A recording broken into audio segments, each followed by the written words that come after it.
रमेश और महेश की मित्रता की मिसाल स्कूल में सारे लोग देते। पढ़ाई या खेलकूद हो, दोनों हमेशा साथ साथ रहते। गिल्ली डंडा हो, कबड्डी हो या पतंगबाजी, दोनों का साथ बना रहता। स्कूल से कॉलेज तक दोनों की मित्रता बनी रही। रमेश बड़ा होकर बैंक में सरकारी मुलाजिम बना। महेश अपने पिता के होटल बिजनेस में हाथ बटाने लगा। रमेश की शादी हो गई। हमेशा की तरह महेश शादी में बड़े जोश से शरीक हुआ। हनीमून की बात आई तो महेश ने कहा, नैनीताल में मैंने एक नया होटल खरीदा है, मेरे होटल में ही आना। रमेश महेश के होटल नैनीताल हनीमून मनाने गया। लौटने की बात आई तब महेश ने पैसे लेने से मना कर दिया। कहा, तुम मेरे स्पेशल गेस्ट हो, तुमसे पैसे क्या लेने।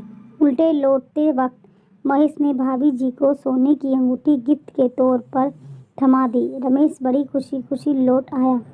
25 साल बीत गए। रमेश के बेटे की शादी हुई। हनीमून की बात आई तो रमेश ने अपने बेटे से कहा, नैनीताल में मेरे मित्र महेश का होटल है, वहीं जाना, तुम लोगों का स्पेशल ख्याल रखेगा। हम लोग भी हनीमून बनाने वहीं गए थे। बेटे ने पता ले लिया। नैनीताल में मालूम चला होटल की देखभाल महेश का बेटा कर रहा है। रमेश के बेटे ने अपना परिचय दिया। बड़े धूमधाम से स्वागत किया गया। हनीमून संपन्न होने का वक्त आया तो पैसे लेने की बात तो दूर रही। महेश के बेटे ने रमेश के बेटे को गिफ्ट के तौर पे एक बाइक पकड़ा दी। कहा, आप मेरे पापा के मित्र के बेटे हैं, आप स्पेशल हैं मेरे लिए, ये स्पेशल गिफ्ट आपके लिए मेरी तरफ से। रमेश का बात अपने पापा के मित्रता का गुणगान करते हुए लौट आया। काल चक्र तेजी से बीतता गया। पता ही नहीं चला कब हनीमून के समय बिताए गए पलों ने रमेश को बाबा बना दिया और कब रमेश का पोता बड़ा होकर शादी योग्य हो गया। समय आने पर रमेश के पोते की भी शादी हुई। बाबा और पिता की सलाह पर पोता भी नैनीताल के उसी होटल में गए। वो ही धूमधाम से स्वागत, वो ही रिटर्न गिफ्ट पर पोते को इस बार कार मिली।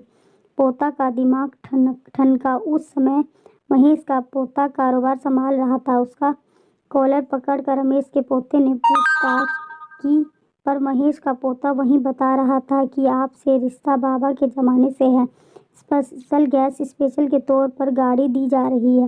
पर रमेश के पोते को वो बात हजम नहीं। जब ने पुलिस की धमकी दी तब महेश के पोते ने पूरी बात उगली। महेश के पोते ने कहा, जब आपके बाबा हनीमून मनाने आए तब बाबा ने हिडन कैमरे से आपके बाबा और दादी के क्रीड़ा फोटो खींचकर पत्रिका में छपने को भेज दिया।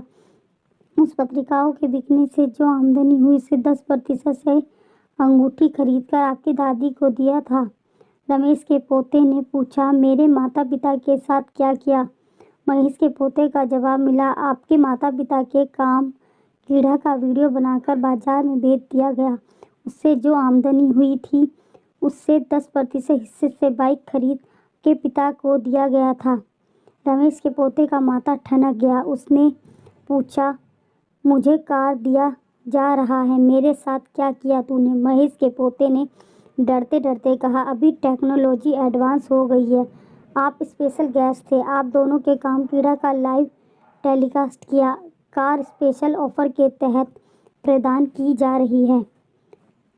आशा है दोस्तों आपको हमारी यह कहानी पसंद आएगी। धन्यवाद।